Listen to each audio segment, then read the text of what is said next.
Is the solid bedrock of modern science truly solid? Rupert Sheldrake, a biologist trained at Cambridge and Harvard, argues that what we often take as immutable scientific fact is actually a set of deeply ingrained assumptions, a scientific creed inherited largely from the 19th century. In his provocative work, The Science Delusion, or Science Set Free, Sheldrake identifies 10 fundamental dogmas underpinning the dominant materialistic worldview. He contends these are not proven truths emerging from rigorous experiment, but philosophical commitments that have solidified into barriers, restricting the very spirit of free inquiry that science purports to champion. Sheldrake's journey began conventionally enough: biochemistry, plant physiology, research into aging at Cambridge, even work on crop yields in India. But his observations, particularly regarding the development of form in organisms and later, unexplained animal behaviors like homing pigeons or dogs anticipating their owner's return, led him to question the sufficiency of purely mechanistic explanations. He saw science becoming constrained, less vibrant, entangled in taboos and institutional inertia.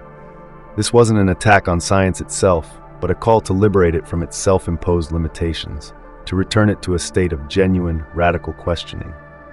He asks, what if the foundations aren't as firm as we believe? What if the known facts are merely the boundaries of our current understanding, mistaken for the boundaries of reality itself? Sheldrake crystallizes his critique into 10 core dogmas, the pillars of the materialist faith that he argues confines contemporary science. These are the unquestioned answers routinely provided, often treated as self-evident truths. First, nature is mechanical. Organisms are complex machines. Second, matter is unconscious. Consciousness is merely brain activity. Third, the total amount of matter and energy is always conserved, a closed system save for the Big Bang anomaly. Fourth, the laws of nature are fixed, unchanging constants across all time and space. Fifth, nature is purposeless, evolution has no goal. Sixth, biological inheritance is entirely material, coded in DNA and other physical structures. Seventh, memories are stored as material traces within the brain. Eighth, minds are confined to brains. Your thoughts exist solely inside your skull. Ninth, psychic phenomena like telepathy are illusory, artifacts of credulity or fraud. And 10th, mechanistic medicine is the only kind that truly works. Alternatives are placebo at best. Sheldrake proposes a simple yet radical act: turn each dogma into a question. Is nature really mechanical? Is matter truly unconscious? This shift from assertion to inquiry is the key, he argues, to unlocking a freer, more interesting, and ultimately more scientific science. He critiques what he calls promissory materialism, the perpetual faith that mechanistic science will eventually explain everything, despite significant outstanding problems like the nature of consciousness, the origin of life, or the conundrum that 96% of the universe appears to be composed of unknown dark matter and dark energy. This isn't about abandoning science, but about making it live up to its own ideal of skepticism. Understanding these dogmas requires context. Science didn't emerge in a vacuum. It has a history intertwined with power and, paradoxically, religion. Francis Bacon, a key prophet of the scientific revolution, envisioned science granting humanity dominion over nature. Knowledge is power. He proposed a scientific priesthood, experts guiding the state, a vision largely realized through government funding, national academies, and the immense technological influence science wields today. Pasteur even spoke of laboratories as temples of the future. But this alignment with power can subtly prioritize control and utility over pure, open-ended inquiry. There's also a recurring historical fantasy of omniscience, the belief that science is nearing completion. Laplace envisioned a demon knowing all particle positions and predicting the future. Physicists at the end of the 19th century felt most major discoveries were made. Quantum mechanics and chaos theory shattered this deterministic dream, yet the fantasy persists in various forms. Ironically, the founders of modern science, Kepler, Galileo, Descartes, Newton, were devout Christians. They saw the universe as a magnificent machine designed by God, governed by his eternal laws. This mechanistic view, however, effectively banished soul and purpose from nature itself, creating a stark duality between inert matter and non-material mind or spirit. Eventually, an uneasy truce of non-overlapping magisteria emerged, separating science's factual domain from religion's moral sphere. But the rise of 19th-century materialism, often explicitly linked with atheism, sought to abolish the spiritual realm altogether, leaving only matter in motion. While many scientists hold diverse beliefs, a vocal new atheist movement champions materialism as the only rational worldview. Yet, Sheldrake argues, this often simply replaces faith in God with faith in human progress driven solely by science, a kind of secular religion, itself possessing dogmas that resist critical examination. Let's dissect the first dogma. Is nature truly mechanical? This metaphor has dominated scientific thought since the 17th century, replacing older organic views where the Earth itself was seen as alive, a great nurturing organism. Thinkers like Kepler, Galileo, and especially Descartes championed the view of the cosmos as a vast machine. Descartes notoriously extended this to living creatures, declaring animals mere automata, complex clockwork without feeling or consciousness, a view that disturbingly justified vivisection. This machine metaphor, however, almost necessitates a designer. Just as a watch implies a watchmaker, Paley's famous analogy, a mechanical universe seemed to Boyle and Newton to require a divine engineer who set it all in motion. This led naturally to deism and later fuels aspects of the intelligent design debate. But Sheldrake argues organisms are fundamentally unlike machines. Machines are assembled from the outside according to an external blueprint for an external purpose. Organisms self-organize, grow, develop towards inherent goals, and possess a creativity machines lack. The Romantic movement recoiled against mechanism, celebrating nature's living and souled quality. Even within modern biology, the language betrays the metaphor's inadequacy. Darwin personified nature, selecting traits. Dawkins speaks of selfish genes with strategic aims and genetic programs guiding development, a kind of molecular vitalism smuggling purpose and agency back into the supposedly blind mechanism. Philosophers like Whitehead proposed a philosophy of organism, and holism emphasizes nested hierarchies, holarchies, where the whole is more than the sum of its parts, from atoms to galaxies. An evolving universe, originating in a Big Bang and constantly developing, seems far more like a growing living entity than a machine simply running down according to fixed laws. The second dogma asserts that the total amount of matter and energy in the universe is constant, a bedrock principle known as the law of conservation of matter and energy. This idea has ancient roots in Greek atomism, reality composed of eternal, indestructible atoms. 17th century scientists like Boyle and Newton Christianized this, making atoms created by God but still fundamentally conserved. Lavoisier seemingly proved matter conservation through careful chemical measurements, and Dalton built atomic theory upon it. Energy conservation followed, traced from Descartes' divine conservation of motion to the work of Joule, Helmholtz, and Kelvin, often with theological underpinnings. Einstein's equal C squared elegantly unified the conservation of mass and energy. It seems unshakable. Yet, Sheldrake points to glaring inconsistencies. The Big Bang itself, the accepted origin story of our universe, appears to be a massive violation, the creation of everything from seemingly nothing. Alternatives like Hoyle's steady-state theory, which proposed continuous creation, were largely rejected. More pressingly, modern cosmology reveals that the matter and energy we understand account for only about 4% of the universe. Around 23% is inferred to be dark matter, an unknown substance whose gravity holds galaxies together, first hinted at by Zwicky's observations of galactic clusters. A staggering 73% is attributed to dark energy, a mysterious force driving the accelerating expansion of the universe. If dark energy's density remains constant as space expands, then the total energy in the universe is continuously increasing, directly contradicting the conservation law. Furthermore, Sheldrake questions whether conservation laws strictly apply even within living organisms, citing historical experiments by Rubner and Atwater and Benedict, and later Webb, showing discrepancies in energy balance calculations. He even touches upon controversial phenomena like inertia, prolonged fasting, e.g. Prahlad Jani, suggesting potential unknown energy sources. The conservation laws, he suggests, might be useful accounting conventions within specific limits, rather than absolute, inviolable cosmic principles. Dogma number 3. The laws of nature are fixed and immutable, eternal constants governing all reality. But in a universe that we know is evolving, constantly changing since the Big Bang, why should its fundamental laws be exempt? Sheldrake argues this belief in eternal laws has deep roots in Pythagorean and Platonic philosophy. The idea of timeless mathematical forms or ideas existing in a transcendent realm accessible to a godlike mind.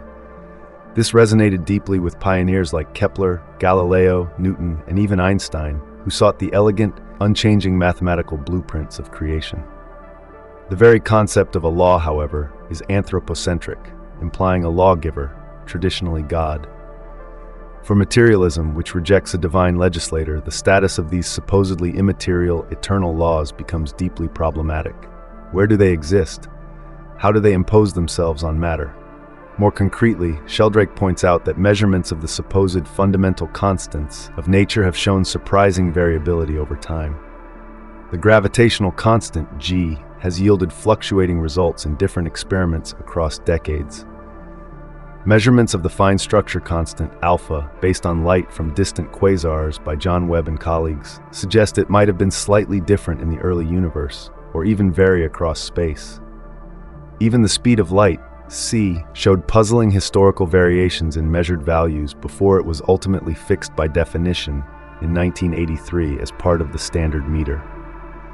Attempts to preserve fixed laws in the face of fine-tuning problems, like the anthropic principle, lead to speculative concepts like the multiverse, countless universes, each with its own set of laws, ours just happening to be right for life.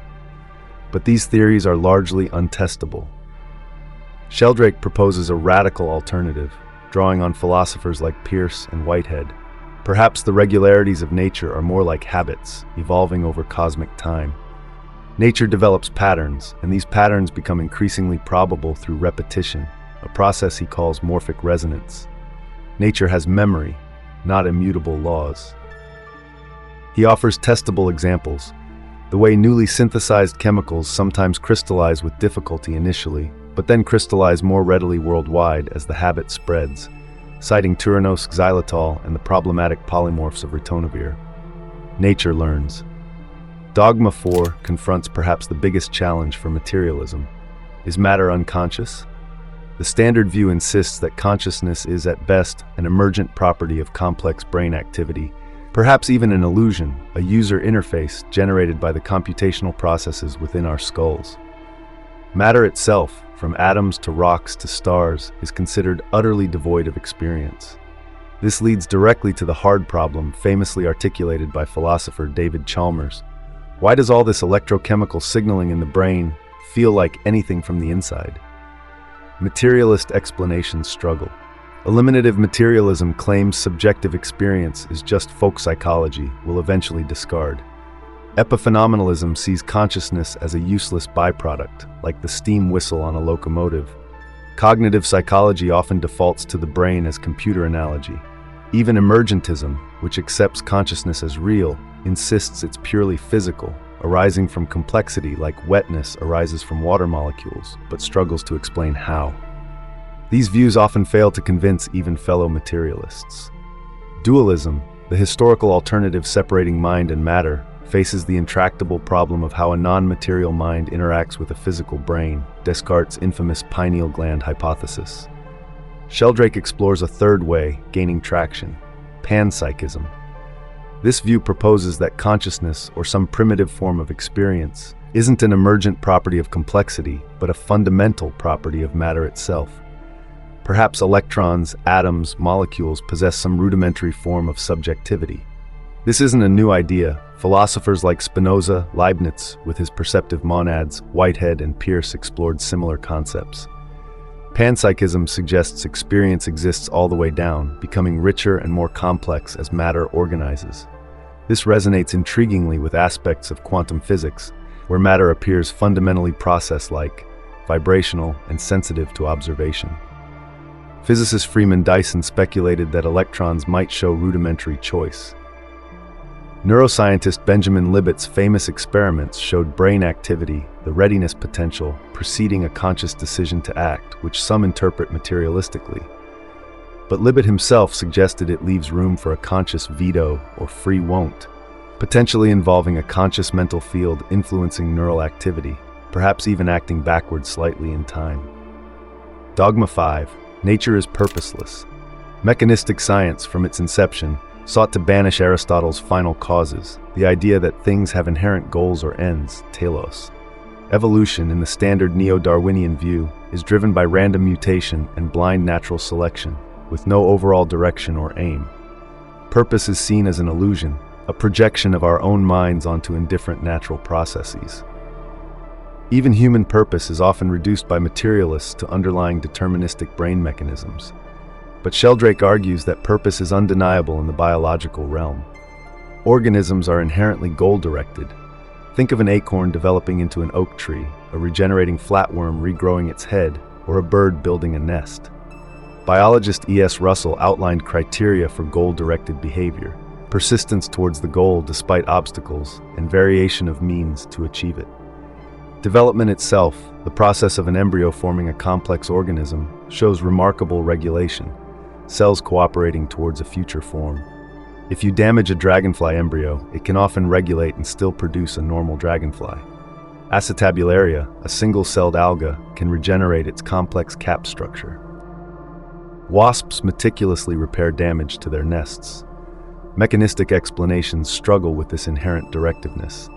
How does the genetic program anticipate and correct for unforeseen damage? Sheldrake points out that even materialist language betrays this, using terms like teleonomy or Dawkins' selfish genes, acting with ultimate rationales. He suggests mathematical concepts like attractors provide a better model. In physics and chemistry, attractors represent stable end states towards which systems tend to evolve. Waddington's epigenetic landscape visualized development as a ball rolling down valleys, creodes towards specific outcomes. Tom's catastrophe theory models sudden shifts towards stable states. Sheldrake proposes these attractors aren't just mathematical descriptions but exert a real causal influence, pulling development and behavior towards future goals, potentially acting backwards. From a virtual future, linking to Whitehead's philosophy and even interpretations of quantum physics. Even the seemingly simple problem of how proteins fold into specific functional shapes faces computational hurdles, suggesting they are guided towards their final form, their attractor state. The universe itself may have large-scale attractors. Purpose, far from being banished, seems woven into the fabric of reality. Dogma 6 declares that all biological inheritance is material, carried solely by genes, DNA, cytoplasm, and other physical structures passed down from parent to offspring. This seems self-evident today, but Sheldrake reminds us it's a relatively recent idea. Pre-mechanistic views often involved immaterial factors, Plato's transcendent forms, Aristotle's immanent souls, or formal causes shaping organisms. Mechanistic science abolished these, initially leading to pre-formationism, the bizarre idea of a miniature homunculus curled up inside sperm or egg, which faced infinite regress problems. Epigenesis, the idea that form arises anew each generation, became accepted but posed a challenge for pure mechanism. August Weismann's theory of the germ plasm sequestered from the body, later identified with DNA, provided a seemingly material basis for inheritance. However, Sheldrake argues this effectively smuggled vitalistic ideas back in, endowing molecules with formative powers using metaphors like genetic programs, blueprints, or selfish genes acting with intent. The gene became a kind of material soul. He critiques the subsequent overestimation of genes. The Human Genome Project yielded surprises, far fewer genes than expected, limited predictive power for many traits, and the persistent missing heritability, problem where known genes don't account for the observed inheritance of complex characteristics. Discoveries in Evo-Devo, evolutionary developmental biology, show that vastly different animals share remarkably similar toolkit genes, like homeobox genes. These genes are necessary but don't explain the diversity of forms built with them. The focus on genes as the sole determinant of form is insufficient. While acknowledging the rediscovery of epigenetic inheritance, changes in gene expression, like methylation patterns passed down, a Lamarckian echo breaking Weismann's barrier, but still material, Sheldrake proposes an additional non-material layer, morphic resonance. He hypothesizes that morphogenetic fields shape developing organisms, and these fields contain an inherent memory, inherited by resonance from all past organisms of that species. Genes, he suggests using an analogy, are like the tuning components in a TV set. They allow the system to pick up the correct broadcast, the morphic field with its inherited memory, but they don't contain the picture or the story themselves. Morphic resonance provides the formative information. The seventh dogma: memories are stored as material traces, or engrams, within the brain. This assumption feels intuitive in our digital age, with metaphors shifting from wax tablets to hard drives. Yet Sheldrake argues the search for these physical memory traces has been remarkably unsuccessful, and the theory faces significant problems. Logically, how is a memory retrieved? Does the retrieval system need its own memory trace, leading to an infinite regress? Chemically, brain molecules turn over rapidly, yet memories can last a lifetime. How is permanence maintained? The empirical search has yielded scant evidence. Pavlov found conditioned reflexes persisted in dogs despite brain damage. Carl Lashley's extensive experiments showed rats retained maze learning even after large portions of their cortex were removed, leading him to famously conclude memory was everywhere and nowhere, perhaps stored in interference patterns. Studies on octopuses, chicks, Stephen Rose's work, and even humans with hippocampal damage show memories aren't neatly localized or easily erased by removing specific brain tissue.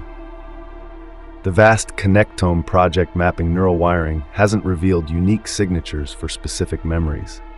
Cases like John Lorber's hydrocephalic patients, possessing minimal brain tissue but functioning relatively normally, further challenge the storage model.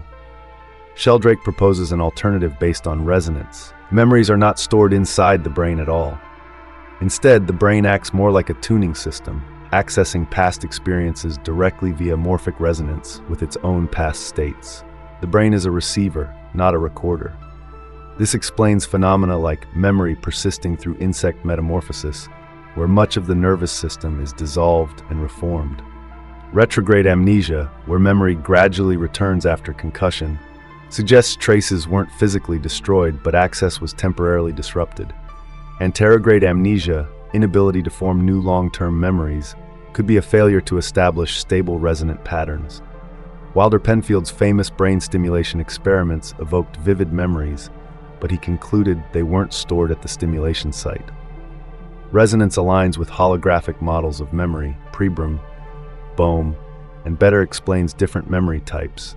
Habituation, seen even in single cells like Stentor, skill learning, recognition, tuning into past patterns, and recall, reactivating past resonant states. Evidence potentially supporting resonance includes controversial but persistent findings in animal learning. McDougall's and Agar's rat studies suggesting learned behaviors become easier for subsequent generations, and the Flynn effect, rising IQ scores globally. Dogma 8. Minds are confined to brains.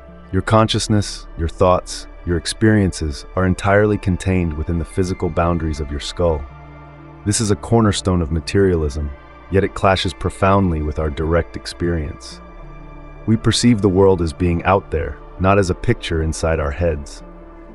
Pain is felt in the limb, not just in the brain, interpreting signals from the limb.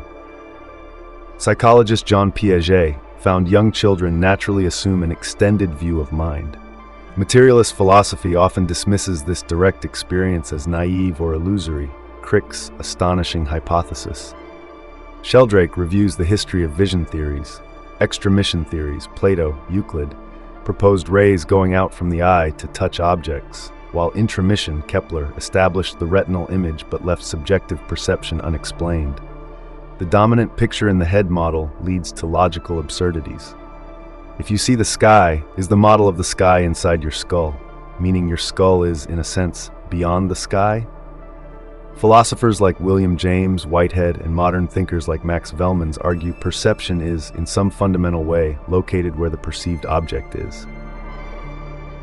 Sheldrake builds on this, proposing that minds extend beyond brains through perceptual fields, a type of morphic field. When we perceive an object, our mind literally reaches out to clothe that object with our perception, creating an interaction space. This resonates with inactive or embodied approaches to cognition, seeing perception as fundamentally action-oriented. This outward extension of mind, Sheldrake argues, is testable through the common but scientifically marginalized sense of being stared at. Reports are widespread. Surveillance experts, photographers, and predator-prey interactions suggest sensitivity to directed gaze. He details experiments. Simple looking versus not looking tests consistently yield positive results above chance, even under controlled conditions in labs and schools. Intriguing studies using CCTV show physiological responses in people being watched remotely on a monitor, unaware of when they are being observed. Minds, he suggests, also extend in time, connecting to the past through memory via resonance, not storage, and projecting into the future through intention, attractors pulling from potential outcomes. The mind is not a static thing confined in cranial space, but a dynamic field extending through space and time. Dogma number 9. Psychic phenomena are illusory. Telepathy, clairvoyance, precognition, these are dismissed by orthodox science as impossible artifacts of coincidence, misinterpretation, fraud, or wishful thinking. Any apparent evidence must have a normal explanation because the materialist framework dictates that mind is brain activity, and therefore such phenomena cannot occur. Sheldrake argues this is dogma masquerading as skepticism. It starts from an a priori assumption of impossibility, echoing physicist Helmholtz's 19th century dismissal of telepathy before even examining evidence. True skepticism, embodied by the founders of the Society for Psychical Research, SPR, in 1882, involves investigating phenomena rigorously without prejudice. Materialist skeptics demand extraordinary evidence for phenomena many people experience as relatively ordinary, while providing no evidence for their own extraordinary claim that these widespread experiences are entirely delusional. Sheldrake reviews decades of research suggesting these phenomena are real, albeit subtle and elusive under rigid laboratory conditions. Evidence for telepathy includes anecdotal cases investigated meticulously, like Sir Rudolph Peter's mother-son case, meta-analyses of early card-guessing experiments showing small but consistent positive results, dream telepathy studies, Krippner at Maimonides, and particularly the Gansfeld experiments designed to reduce sensory noise, which consistently yield results significantly above chance, often stronger between emotionally bonded individuals. He extensively researched animal telepathy, notably the case of JT, a dog who reliably anticipated his owner's return minutes before she arrived, confirmed by numerous videotaped experiments under varied conditions. Similar accounts exist for pets sensing owner distress or death at a distance, and the apparent telepathy of the parrot Nkisi studied by Amy Morgana. Human telepathy evidence includes cross-cultural accounts, mother's intuitive connection to baby's needs, including milk letdown response, and numerous experiments on telephone telepathy, the common experience of knowing who is calling before answering, showing significant effects, especially with familiar callers, independent of distance. Evidence for precognition includes animal premonitions of earthquakes or tsunamis, J.W. Dunn's systematic study of precognitive dreams, statistical laboratory tests, and Dean Rodden's presentiment experiments showing physiological arousal before exposure to randomly selected emotional stimuli. Sheldrake recounts his encounters with prominent skeptics, often revealing a profound lack of interest in examining the actual data, preferring dismissal based on prior belief. The 10th and final dogma, mechanistic medicine, is the only kind that really works. Drugs, surgery, treatments based firmly on physics and chemistry, these are seen as the sole path to genuine healing. Alternative or complementary therapies are often dismissed as ineffective pseudoscience, their apparent successes attributed entirely to the placebo effect. Sheldrake acknowledges the monumental triumphs of modern medicine: sophisticated surgery, antibiotics, vaccines, public health measures saving countless lives. Yet he argues, this model, focused on the body as a machine to be fixed, is hitting limitations. The rate of breakthrough drug discovery has slowed dramatically despite massive investment. Costs are soaring. The focus remains primarily on treating symptoms rather than underlying causes, especially for chronic and degenerative diseases. Medicine, he reminds us, always builds upon the body's innate healing capacities, the immune system, tissue regeneration. Many historical advances, like Jenner's vaccination or Fleming's discovery of penicillin, involved observation and harnessing natural processes as much as pure mechanistic design. He points to the problematic influence of the pharmaceutical industry, pervasive lobbying, the ghostwriting of scientific papers, citing the Prempro hormone replacement therapy scandal, aggressive off-label marketing of drugs, like Seroquel, and widespread financial conflicts of interest among researchers and doctors. Furthermore, the dismissal of the placebo effect ignores crucial evidence about the power of mind, belief, and expectation in healing. The very necessity of double-blind trials proves placebos have real effects. Sham surgery can be remarkably effective. Placebo responses vary culturally and depend on the perceived value of the treatment. The increasing placebo effect seen in U.S. drug trials might even be linked to direct-to-consumer advertising building expectation. Psychoneuroimmunology provides mechanisms showing how stress and mental states directly impact immune function.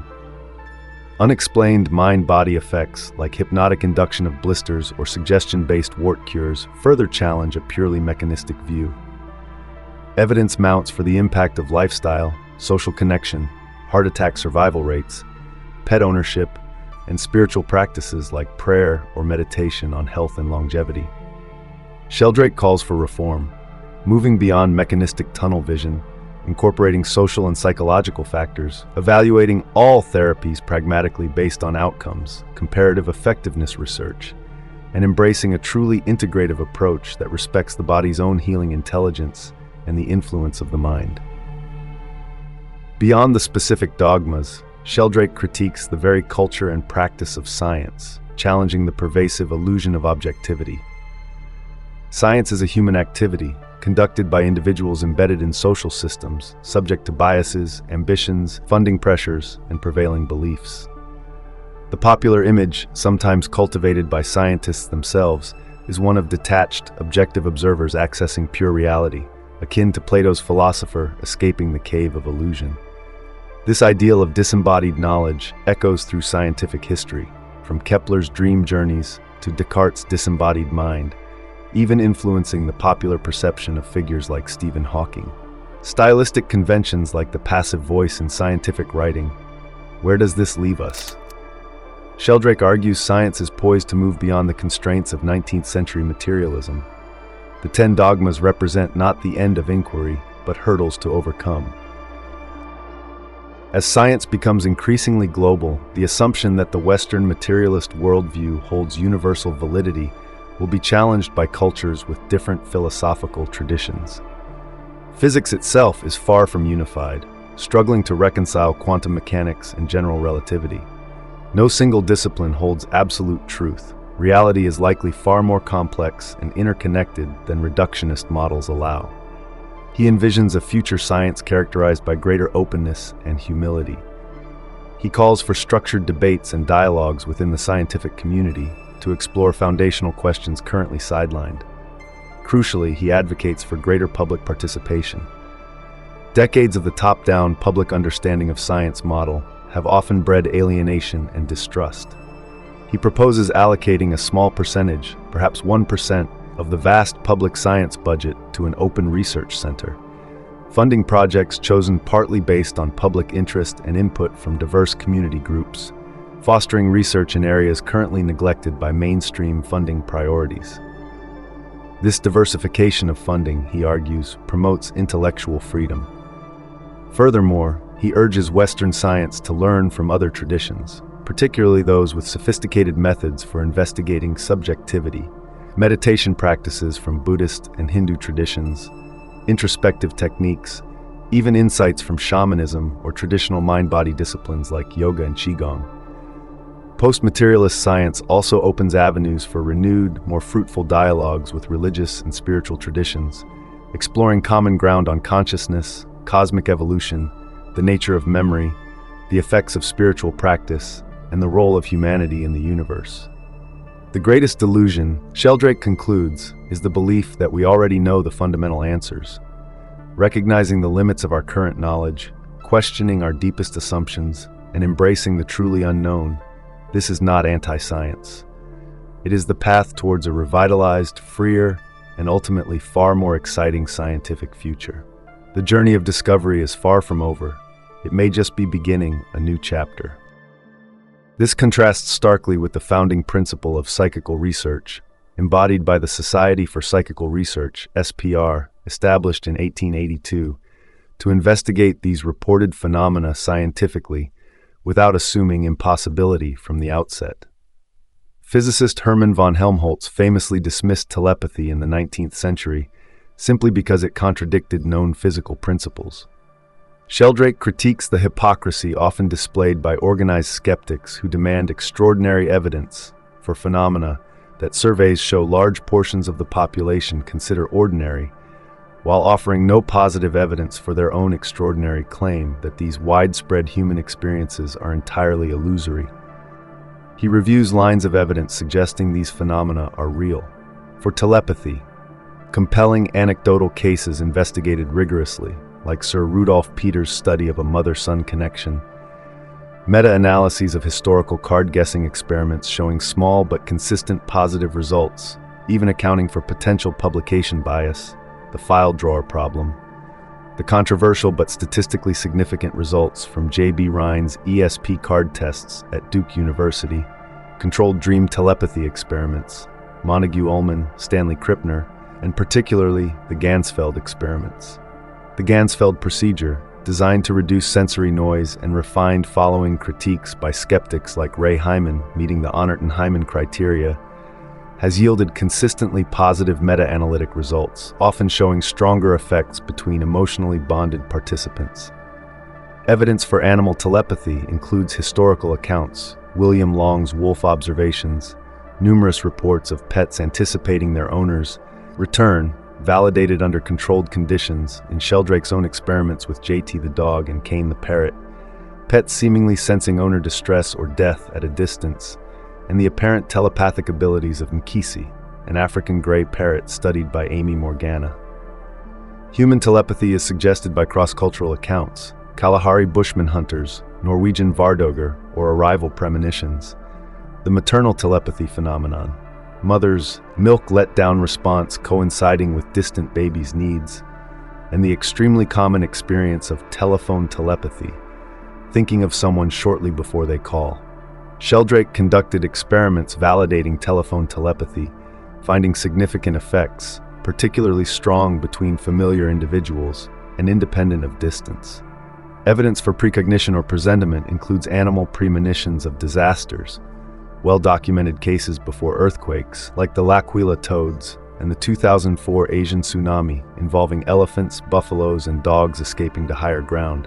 Sensitivity to air raid warnings, numerous human premonitions, often involving danger or death, systematically studied by J.W. Dunn through dream analysis, statistical precognition tests in laboratories, and Dean Radin's presentiment experiments showing measurable physiological responses, like skin conductance changes, occurring before randomly selected emotional or neutral stimuli are presented. Sheldrake recounts frustrating personal encounters with prominent skeptics, Louis Wolpert, Piet Hein Nienhuys, Richard Dawkins, illustrating their frequent reliance on priori dismissal, shifting goalposts for evidence, ignoring published data, and general lack of interest in examining the actual evidence supporting psi phenomena. Finally, we examine the 10th dogma, which impacts our health and well-being directly. Is mechanistic medicine the only kind that really works? This belief holds that only therapies based on conventional physics and chemistry, primarily drugs and surgery targeting the body as a complex machine, are truly effective. Alternative or complementary therapies, from acupuncture to herbalism to homeopathy, are dismissed as lacking scientific basis, their effects attributed solely to the placebo response or natural history of disease. Sheldrake readily acknowledges the tremendous successes of modern medicine: transformative surgical techniques, life-saving antibiotics, effective vaccines, and crucial public health measures like sanitation.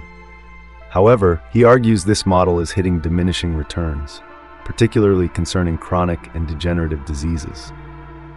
The rate of truly innovative drug discovery has slowed despite massive investment. Healthcare costs are escalating unsustainably, and the body as machine metaphor often neglects the patient's subjective experience and inherent healing capacities.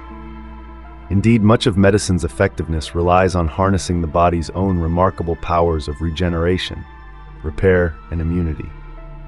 Many historical breakthroughs weren't purely products of mechanistic thinking. Lady Mary Wortley Montagu introduced inoculation based on Turkish folk practices. Edward Jenner developed vaccination from observations of milkmaids. Ignaz Semmelweis and Joseph Lister championed hygiene long before germ theory was fully established. Alexander Fleming discovered penicillin through serendipity. While rational drug design, based on genomics, promised a new era of targeted therapies, results have often been disappointing, highlighting the limitations of a purely reductionist approach.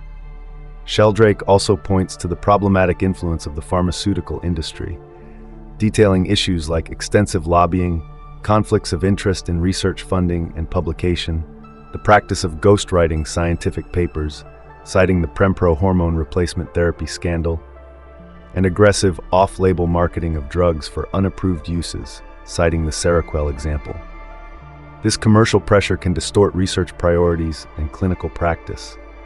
Furthermore, the dismissal of the placebo response ignores a powerful phenomenon demonstrating the mind's influence on healing. The very necessity of double-blind, placebo-controlled trials proves placebos have real effects. These effects are not imaginary. They involve measurable physiological changes.